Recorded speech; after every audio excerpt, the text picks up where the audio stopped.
The King of Podcasts Radio Network proudly presents the Wrestling is Real podcast, because wrestling needs us. So we're here to talk about AEW All Out, which was, in one word, astonishing.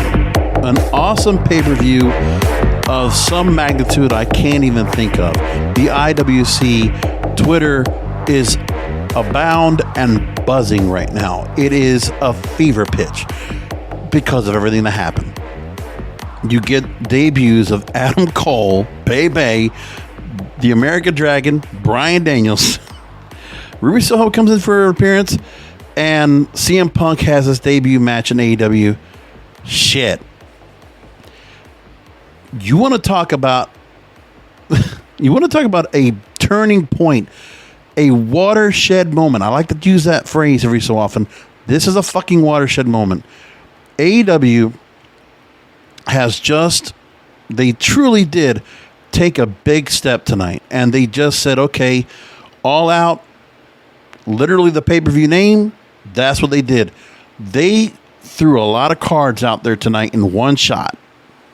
One pay-per-view, one of their biggest pay-per-views of the year, they did it. And that Chicago crowd, they just got treated to some really good stuff.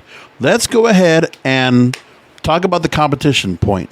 Let's go back a little context, because competition, this is where you have to look again at what Vince McMahon and Nick Khan said about competition. You got to pay attention to it. So I'm going to go back and say what they said. So the second quarter earnings call a couple of months ago, one of the most viral videos I put up on TikTok, when he was asked about how AEW is not near the level of competition that WCW was 20 years ago. Quote from Vince McMahon, "It's certainly not a situation where it's rising tides, because Ted Turner was coming after us with all of Time Warner assets as well. It was a different situation. AEW is where they are. I don't really know what their plans are. All I know is what our plans are. I don't consider them competition in the way that I considered WCW back in the day. Not even close. Not even near close to that. I'm not so sure what their investments are as far as their talent is concerned. Perhaps we can give them some more." I want to leave that right there for a second. I understand Vince's bravado. I get it. And where WWE is going to go in their direction, I get that too.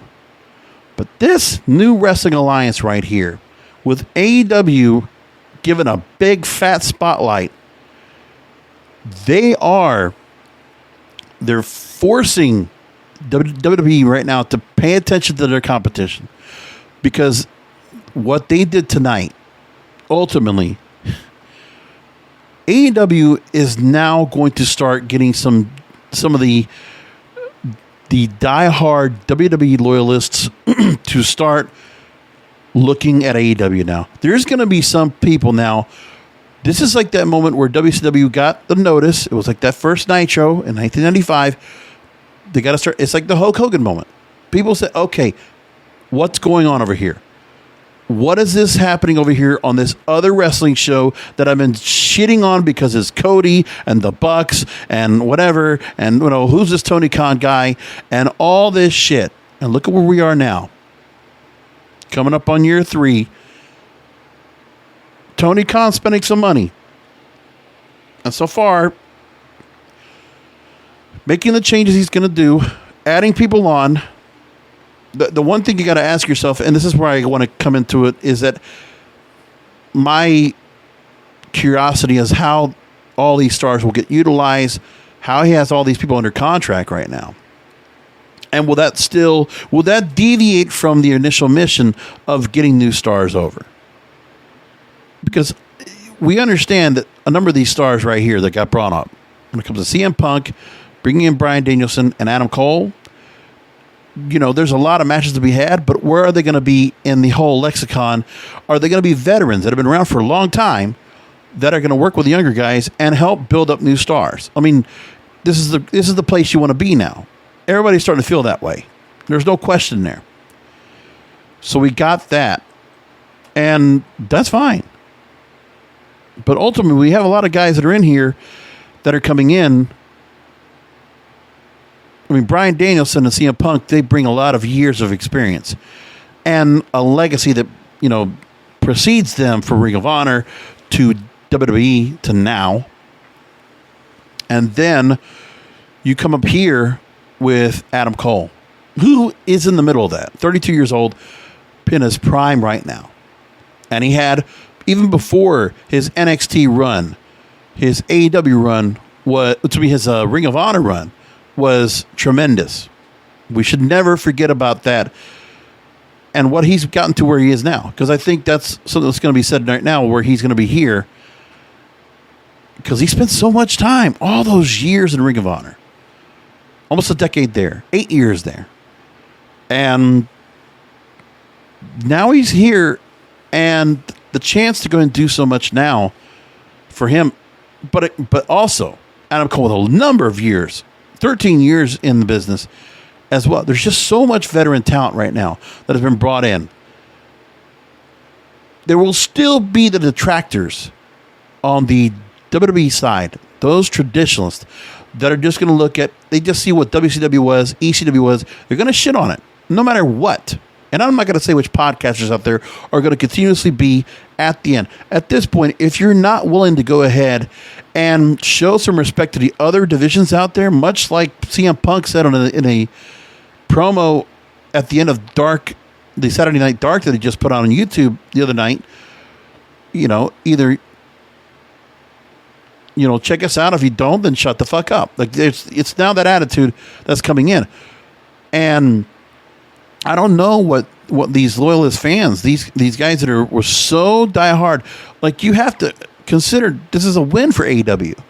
They are winning the war of publicity. They're winning the war among the diehard wrestling fans right now. The IWC, their allegiance, their support is leaning towards AEW now. This is their watershed. This is their WCW now. This is their alternative. And now the alternative looks even better. CM Punk in the last couple of promos, he has made that place sound fun. And even he said on Twitter tonight, it's pro wrestling's fun again. And he even tweeted back what he had written before, that it was, wrestling's just not fun anymore. Now it is. So CM Punk made the rally cry, and now the troops are in because he knew it was coming. And look what they brought in. An incredible pay-per-view. Best of the year. Best in a while. I mean, never saw so much go on in a damn pay-per-view like that. The matches across the board was very good. This is an A+ show. Like, I don't even think that, the little bit of, the shoddiness of the Casino Battle Royal, because the women are still a little bit green and, that division needs some work. We'll talk about that. And, the need of a Paul White QT Marshall match could not deter from how good this pay-per-view was top to bottom. It was good. And I'm always critical. Like, I don't ever give that full A+. This was it. It's not even a question. What an incredible show they put out tonight. Tony Khan, that whole team, they did a damn good job.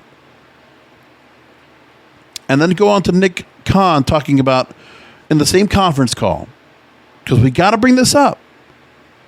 Quote, when it comes to competition, their biggest competition is most likely the mere act of sleeping. Quote, the way we look at these situations is sort of like a horse race where the horse has blinders on. We're looking straight ahead in our lane and making sure we stay in front of the pack. At the same time, everything is our competition. We don't look at any organization particularly as competition, yet we see everything as competitive in terms of what we're trying to do in terms of eyeballs. So, at that time, we were starting to hear the rumors.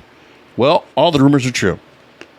And all the people that everybody expected to go and see come over to AEW has. Yeah, it's fine. There was not necessarily a need to wait to stagger out these debuts. No, fuck it. We're going to put them all out tonight. And they did. And I respect that. I respect that for the business, for Tony Khan to go ahead and say, let's go ahead and execute this tonight. Let's just put all the debuts out.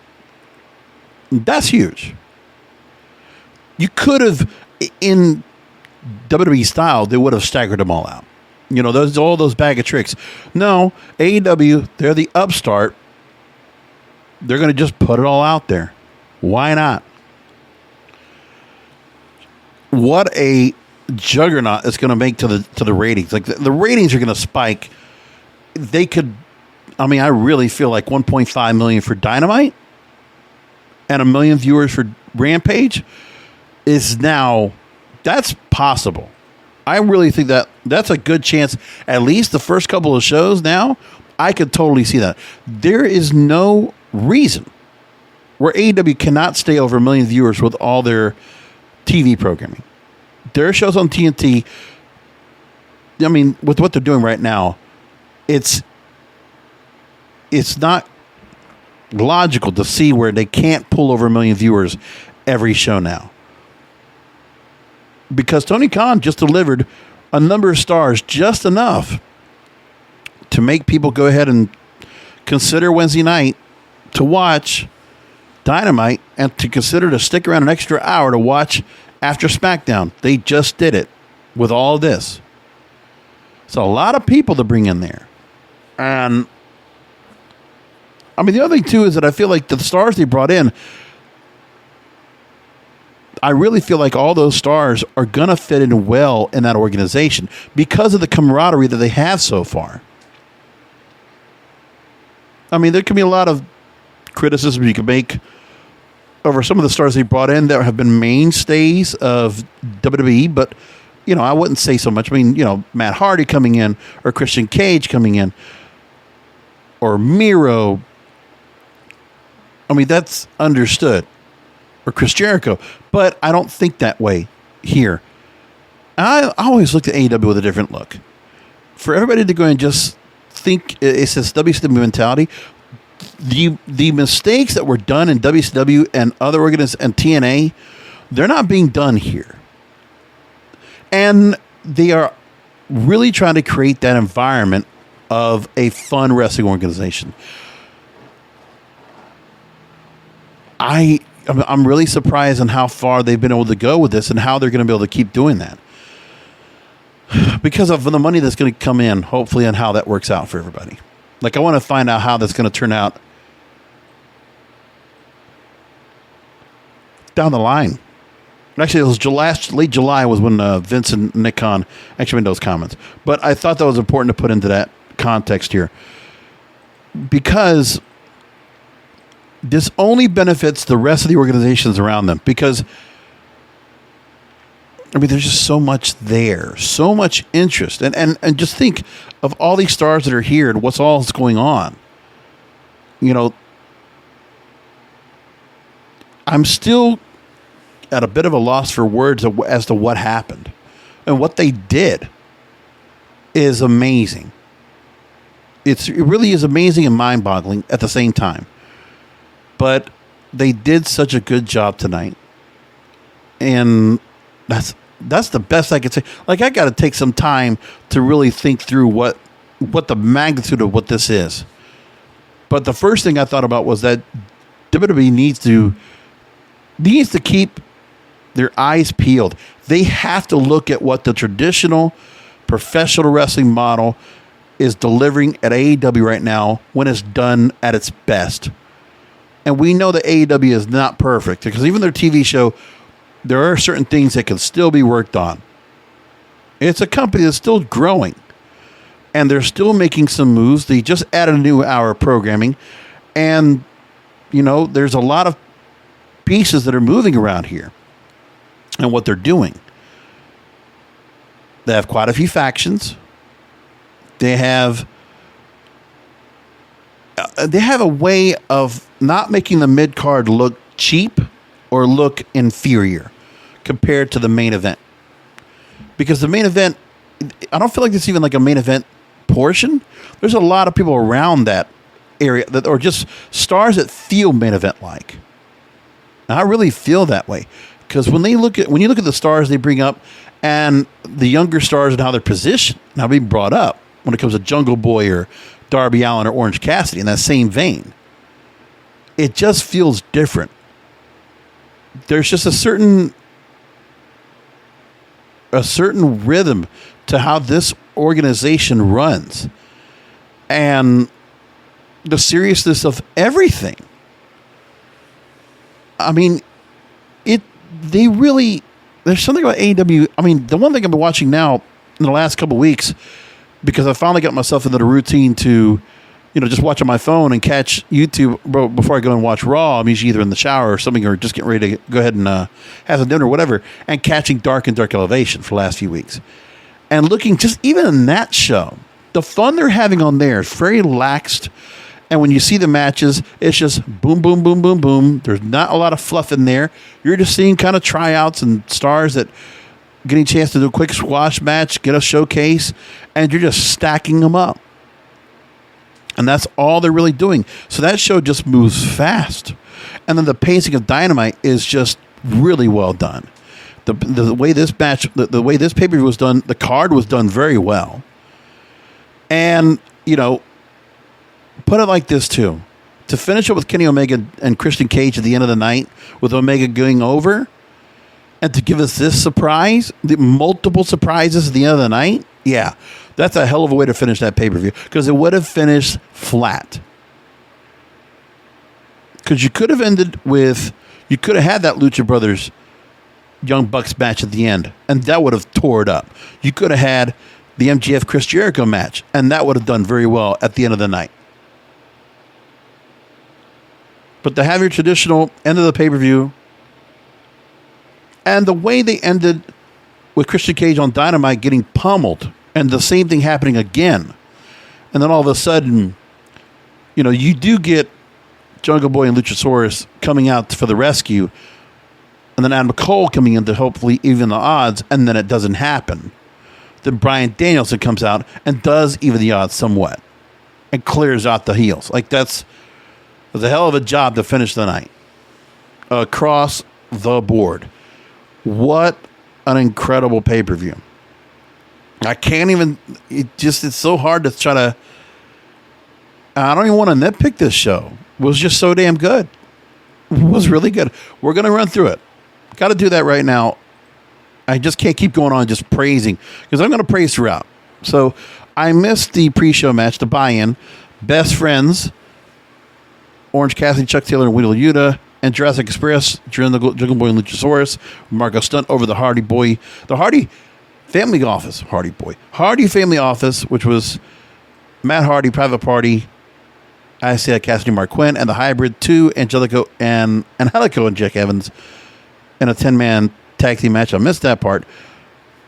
AEW TNT Championship to start.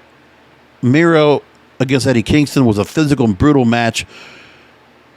Miro is a testament for AEW to, even know when it's been, they dealt a bad hand to Miro, much like Russo has given a bad hand in WWE. But now coming in as Miro, the best man gimmick with Kip Sabian and Penelope Ford, it was trying to bring him in some role. It didn't work.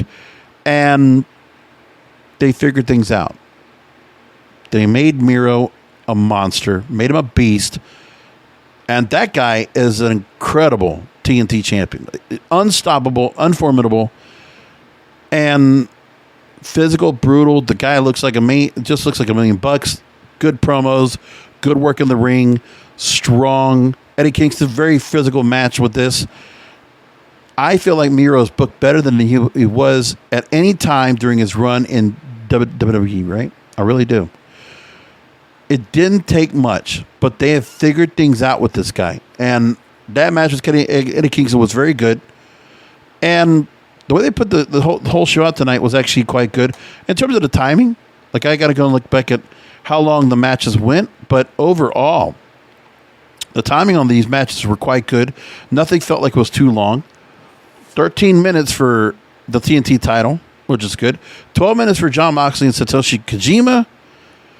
And I think the build-up for the match was one thing that some of the fans were kind of a little bit off of, which I kept reading about. The New Japan presence, smart and important to have that going on here. And so that was one thing that was very important for Kojima, to have New Japan Wrestling, and that Moxley continues to be the forerunner to go to that whole roster. So it goes from Kojima to Suzuki, and they continue to move along that way. And Kojima, if you don't look back at what they said, they did make mention on the pay-per-view tonight. He was the first wrestler to hold New Japan's IWGP Heavyweight Championship, All Japan Pro Wrestling's Triple Crown Championship simultaneously.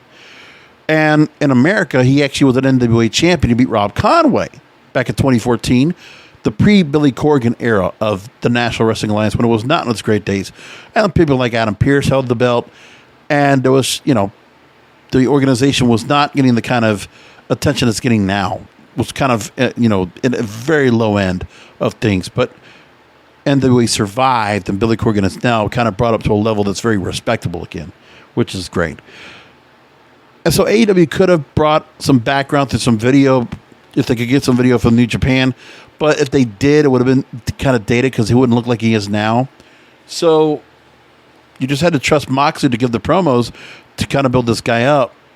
They had a good match. It was pretty good. And Minoru Suzuki apologized John Moxley to set up a future card match with him, wherever that's going to be down the line. Then you got Dr. Britt Baker, DMD, accompanied by Jimmy Hayter Rebel, over Chris Statlander, accompanied by Orange Cassidy. So Lockjaw. Now, I had a little bit of trouble with the connection because I was watching the pay-per-view and somehow I got cut off and things were just going on in between. But I did catch some of this match, 11 minutes for this match, and so I caught the back end of it, last 4 or 5 minutes of it. As we know, it's kind of hard sometimes with the women's division to kind of get itself built back up, and they have some issues. Look, there's some nights where Red Velvet comes out there and she's okay. I watched her on Dark against Sky Blue, and that match was okay. But then Red Velvet had her match, I forgot that she had on Dynamite, that looked flat, which is bad. Whew. Wasn't it Statlander she took on? All I know is that there are a number of women that they have on the roster that do kind of, they kind of lack, or they're a little bit green, or they struggle in the ring with what they're doing. I don't know if it's just part of the environment that they're in or not. Part of the focus that they had to put on the women's division in the beginning was with the Japanese Yoshi wrestlers, with Ryo and Ima Sakura and Hikaru Shida and others, really kind of going that route to try to get something off the ground for AEW's women's division to start. But they brought in stars that have, quite a look and quite a gimmick that they have when it comes to the Native Beast Nyla Rose or Jade Cargill. It's got an amazing look. Red Velvet also looks really good in the gimmick and what she has set up. But it's the wrestling that's lacking, because they're all getting somewhere with it. But the wrestling, the work rate is still not to par, and needs to. It's got to step up to the men's level. I just feel like it's a bit of a handicap. It's a little bit of a crutch.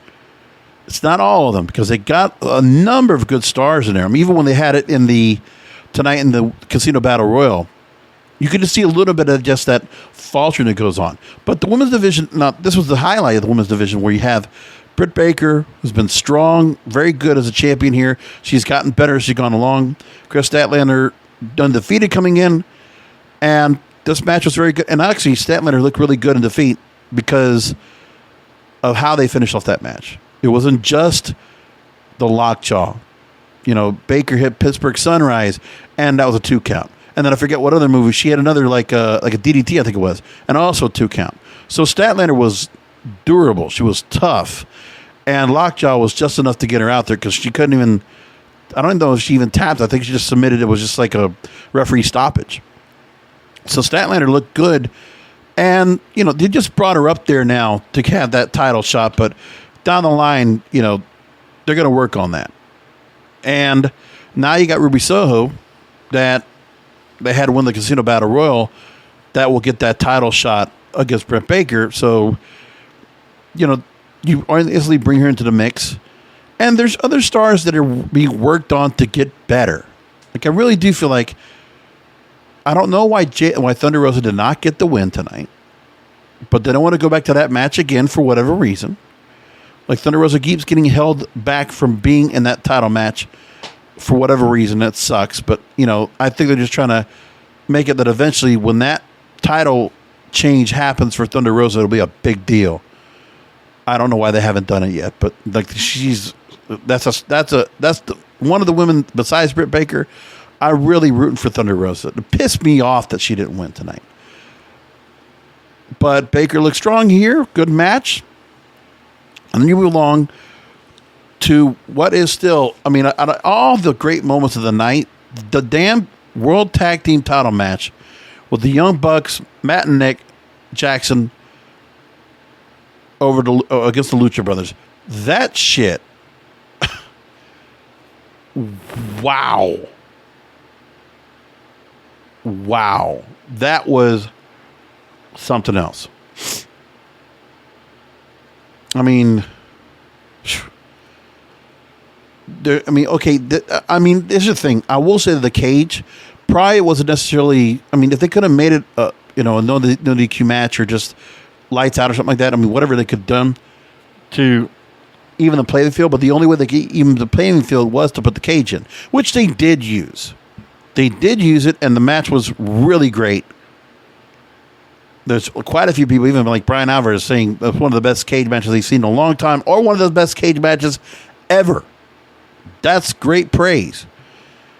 Lucha Brothers was super supported, big over for them, and Young Bucks were totally shit on as heels because they've done such a good job of making themselves heels.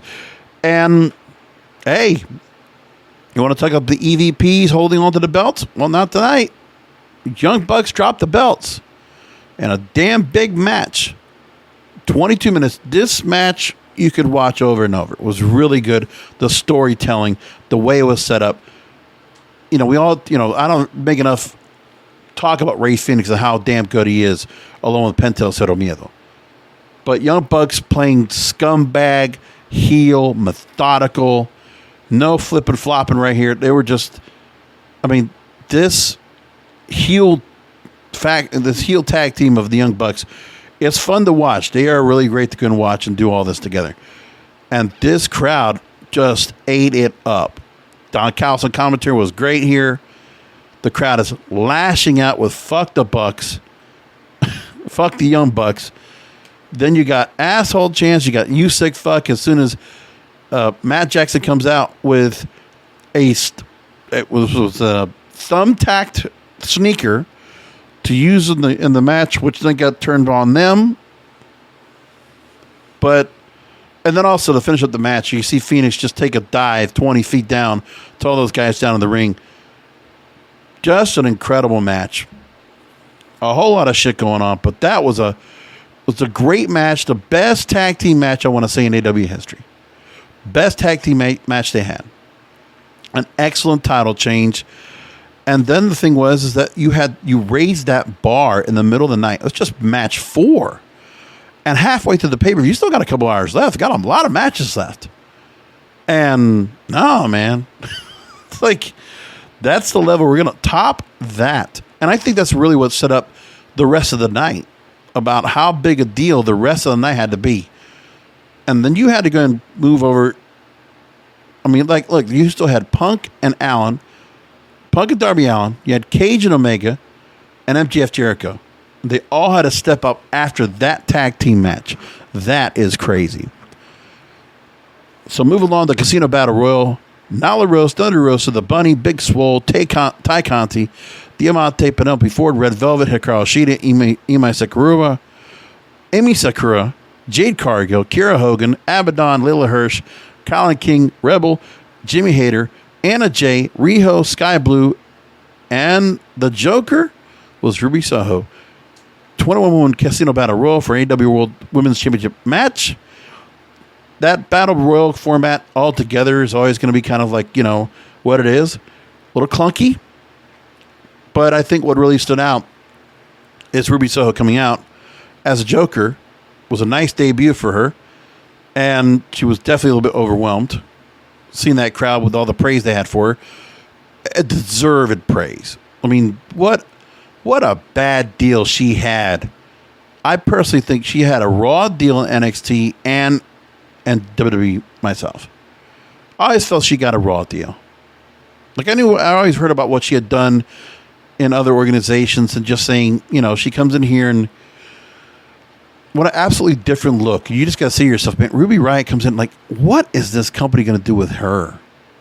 What's WWE or NXT going to do with her? Because, the Riott Squad thing never worked for me. I think she always just kind of like held down with that. And they were never going to just, they put her in a ceiling. She was never going to go high up more than a mid-card than she did. I mean, I don't even remember if they even got title shots before, but I guess, whatever it was. So at the end of it, Soho and Rosa had a nice little run. A lot of stuff going on the outside of the ring where Rosa's trying to go and finish up the match, but Soho gets the chance now against Dr. Britt Baker. Wondering when they're going to have that match down the line, but, Ruby Soho's here.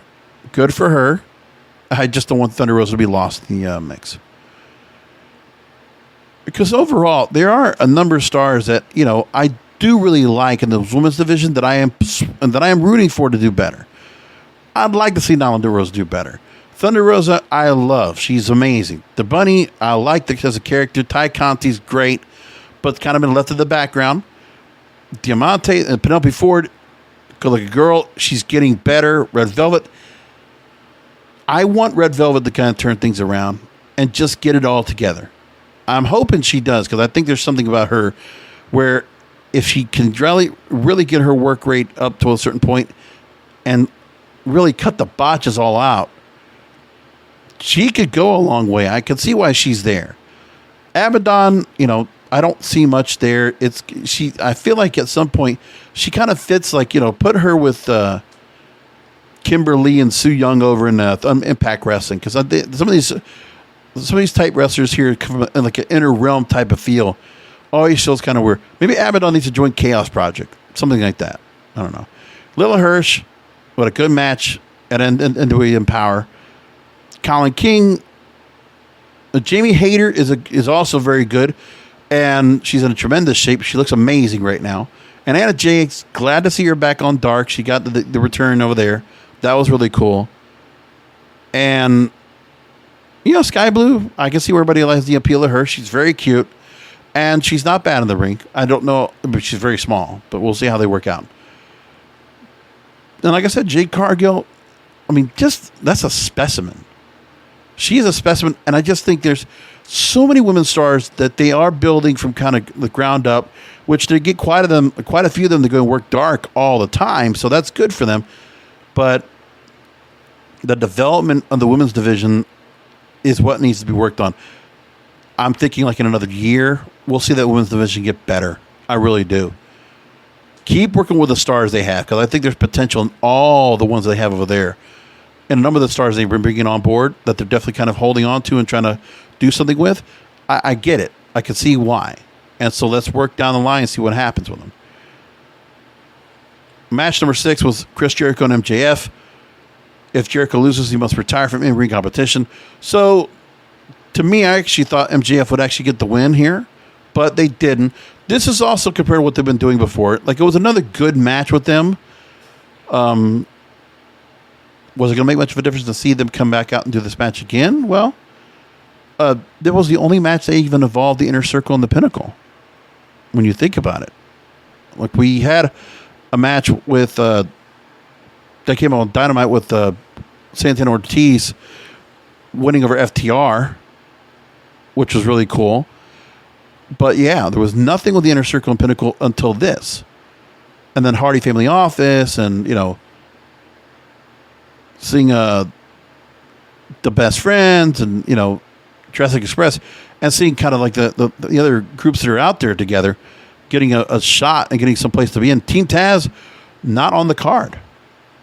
No Team Taz tonight, but everybody else kind of was represented. So Inner Circle, Pinnacle, you had this featured match with MJF and Jericho. Pretty comparable what they had the last time. I loved MJF's interest. Like, they did the countdown of Y2J, which was very funny. And just another really good damn match. Really good damn match with them again. And the one thing that was really good at the end was the setup for the finish with the reversal of MJF winning, because MJF was able to get a pin on Jericho, but they clearly made it where they obviously made it where Aubrey Edwards was not paying attention to Jericho's foot getting on the rope, and then Paul Turner coming out there, go ahead and force the reversal, which was good. And then MJF loses to Jericho on a lion tamer, and Jericho gets to stay around. Inner Circle had come out to help out and intervene to stop the Pinnacle from coming into the match with Wardlow and team in there in tow, which was good. And Inner Circle all coming out to celebrate. Great stuff. So Inner Circle getting a win here. Needed also not just for Jericho. It was good to go and see him to continue to work, but also just see the Inner Circle getting another victory because the Pinnacle and Inner Circle are getting back and forth wins. And that story continues. But they haven't really built much on that except for the MJF Jericho thing. They've been focused on that. Maybe the two factions now get more of a focus as a whole as opposed to being kind of separated a little bit. 16 minutes for CM Punk and Darby Allin. And CM Punk coming back after 7 years. What I noticed right off the bat, not besides the long trunks, was he's wrestling a different style. He's wrestling a little bit different.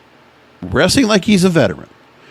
Not, I don't think it was bad the way he did, but I do feel like he adjusted his style. Because he is in his 40s now, and, what he's been able to do before, he should try to make himself, work smarter, not harder. For him is to really go with that. And to really just give the room for Darby Allin to shine. And he did. Darby Allin was just hungry for this tonight. Was really working damn hard. Like, Darby Allin was really good in this match. CM Punk just needed to be halfway the CM Punk we remember, and the match would have been fine. But CM Punk delivered well. Very smart throughout the night. Crafty. Loved the part where the coffin drop and what was it? Darby Allin went ahead and tried to do the go to sleep reference and goes for the coffin drop and misses. And CM Punk just laughing away. Like, that's good, crafty, smart, and respect with the code of honor, basically, between Sting and CM Punk, and then CM Punk and Darby Allin. So we got that there. So CM Punk just getting the return, getting back at his match. They didn't try to go anywhere else with him right away. Just let's get him back out in the ring. Let him have his match. Just give us CM Punk wrestling in the ring again. Like, really, the last couple of weeks has been a whirlwind to see CM Punk back and enjoying himself back in the ring again and having fun. And you could just tell that the whole roster is just feeling like that too. You could just see that right there. So Paul White, QT Marshall, quick match, 3 minutes. Paul White got his comeuppance, and that's all it needed to be. QT Marshall's not a big, they don't position him as anything big or special here, and that was fine. Paul White dominated, didn't hurt much, but it was a good little buffer they needed to have between CM Punk's debut and the world title. So, it did a roll. They had a storyline for it. And even the storyline was like, okay, they gave us a storyline for it to give us something to get behind. Seeing that Paul White gets to go ahead and make sure to, get that match in the ring, have his chance to go be out there, that's great. I give credit there, that's good. Kenny Omega and Christian Cage, this time for the AEW World title. And the story has been so well told. Kenny Omega and Christian Cage, great storyline on how they put this together. And what it comes down to is that Kenny Omega lost that Impact World title. And that right there is more than enough to feel like, okay, and Christian Cage getting pummeled on Dynamite to make sure that whatever happens with him, that Kenny Omega was trying to make sure that he had all the odds in front of him to make sure he didn't lose. And he did need the help of the Good Brothers. And he did need the help of, Don Callis to try to make that win happen. And he did. But then the shit that happened at the end. Like, we can go ahead and talk about the match itself, but I mean, Kenny Omega and Christian Cage delivered a good match. I'm not going to say much about it. Work was methodical by Omega. He's really working well. Definitely has a different look now. He looks like a caricature of himself with a different look of the hair, and he's got the dark beard now. He's always kind of a chameleon right now, like the changes look. So the match was just as good as the Impact World Title match on the Rampage debut. A good finish with a one-winged angel from the second rope to retain. But then that crowd after that. Adam Cole coming out after the attack on Christian Cage and the retribution, the defense by Jurassic Express not working out, and Adam Cole coming to disrupt the whole proceedings here. And yeah, All Elite Baby. Wow. Adam Cole. It's where he should be. You know, I've always liked the Ring of Honor Adam Cole myself. The Undisputed Era was nice, but I feel like the Adam Cole we saw in NXT was an extension of what he was becoming. It's nice to see him get away from all that now, and nothing against working with his Ring of Honor buddies when it comes to Undisputed Era, doing work with Bobby Fish, Roderick Strong, and the like. I get it, and Kyle O'Reilly, of course. Like, get that whole part right there, and don't get me wrong, but you know, Adam Cole was doing pretty good over at NXT. Don't get me wrong, was a top star there for quite a while, a couple of years there, as a faction or by himself, and AEW is going to use him. They're going to properly use him. And also the fact that when you look at the stars that they have in AEW, they don't have to all be big, muscular, jacked. You can have a CM Punk or a Bryan Danielson or a Darby Allin or Orange Cassidy or a Jungle Boy who are not the mold of the prototypical WWE superstar. They don't look like a John Cena. They don't look like a Roman Reigns. But that's the whole point of the professional wrestling as well, is because we know that the way that professional wrestling has changed, you know, in the last couple of years, since, you know, in the last couple of decades anyway, is we're looking at what was the Ring of Honor style, the TNA style of wrestler. There were not always the big guys. Like you saw of different stances and shapes, but working a main event level or main event caliber and being able to be put at the end of the card and being prominent. Like, you know, the change of who could be in the main event and who could be the big star where they're not the heavyweight, not the super heavyweight, like what we expected from a Vince McMahon or an Eric Bischoff in that matter. Right? I mean, to see the Rey Mysterio be a champion, I mean, that's a different story. It's a different kind of thing. Or Daniel Bryan being the anomaly of being a champion at his size was also a different story. But what a story they finished up with. So Adam Cole expected to come. He comes in kind of a face because he just gets that face pop right off the bat. Immediately turns heel. Joins himself with the Bullet Club Elite. Now, was he part of Bullet Club Elite back in Ring of Honor or no? And forgive me if I don't remember if he was or not, because I can't remember if he was or not. Okay.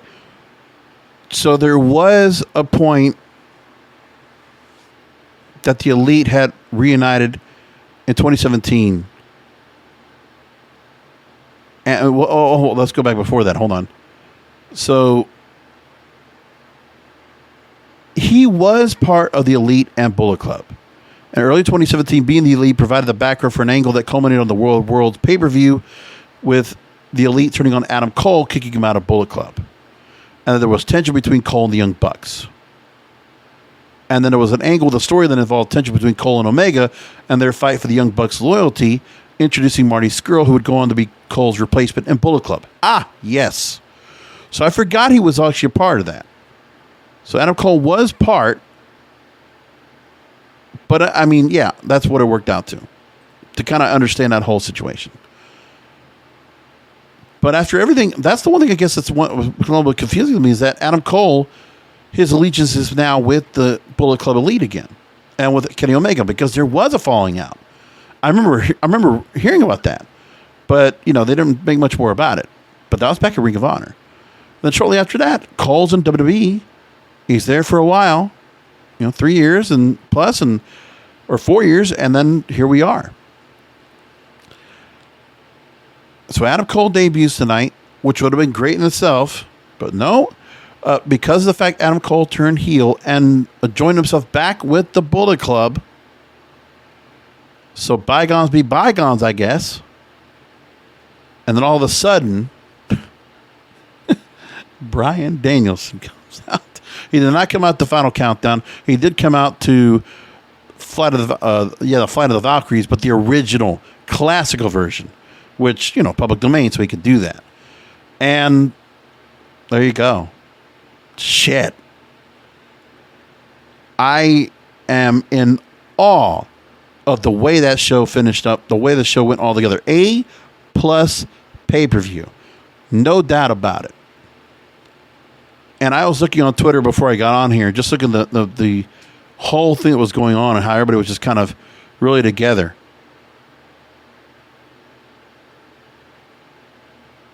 And, I'm looking at all the things that I see Vince crying. WrestleVotes puts that up there. And I'm looking right now. Yes, the last person they got left to debut is going to probably be Bray Wyatt, right? And then I'm looking at other people that are on here. So there's quite a few people that are making comments. WrestlingNews.co, who I always get news from. AEW feels like a big party. Dustin Rhodes. Tonight, I saw more passion in one ring than ever. Tonight, I saw a passionate AEW fan base.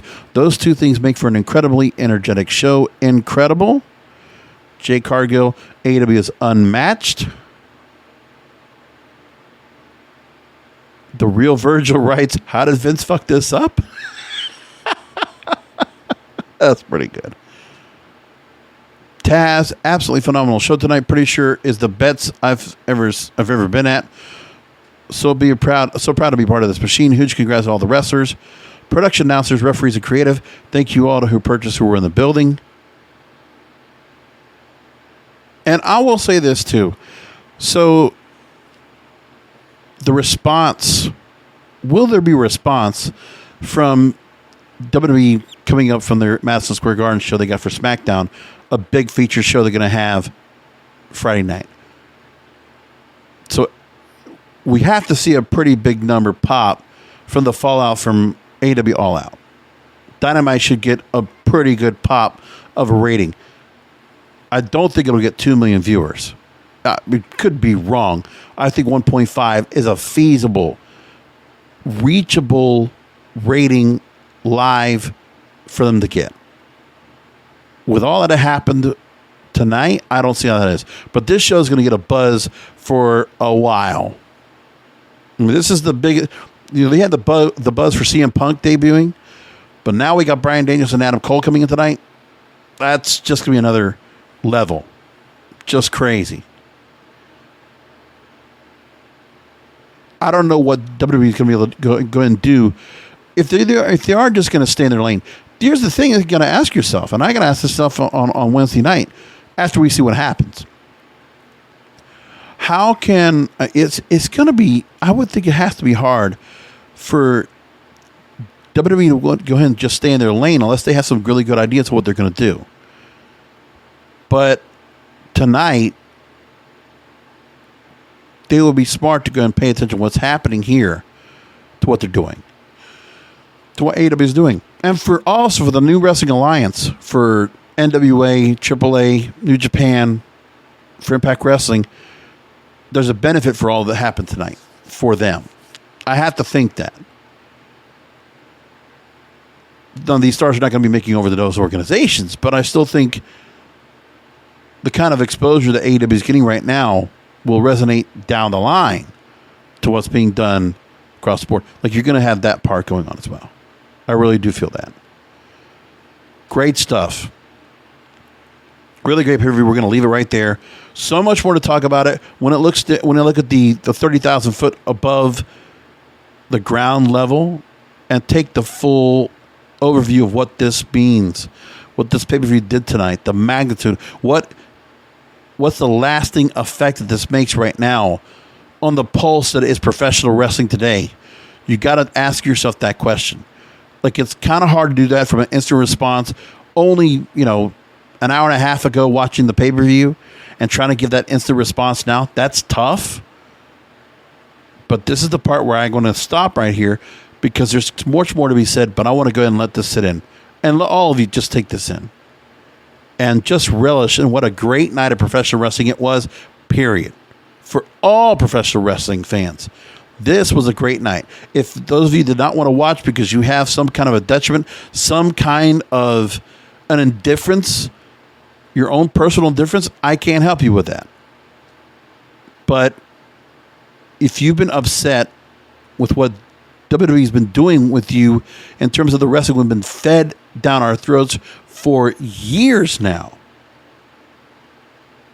you want more of what AEW did tonight with All Out. This is what you want on your pay-per-views. This is the kind of stars that you want, and the chance that you can see these stars how they should be presented, which is what AEW is going to be doing now.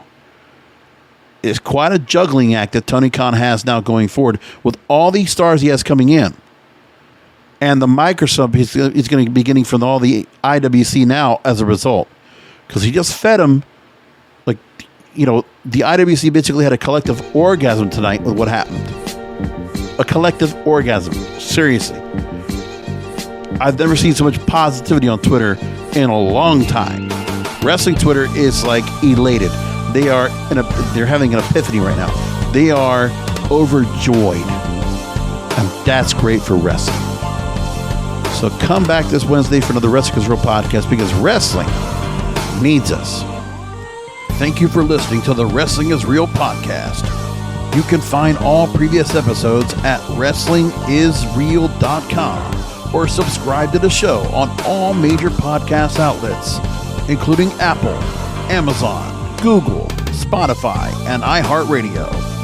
Follow the King of Podcasts on Twitter, Facebook, and Instagram at King of Podcasts, and search King of Podcasts on YouTube, or type youtube.com/JBRASCO951. This has been a presentation of the King of Podcasts Radio Network.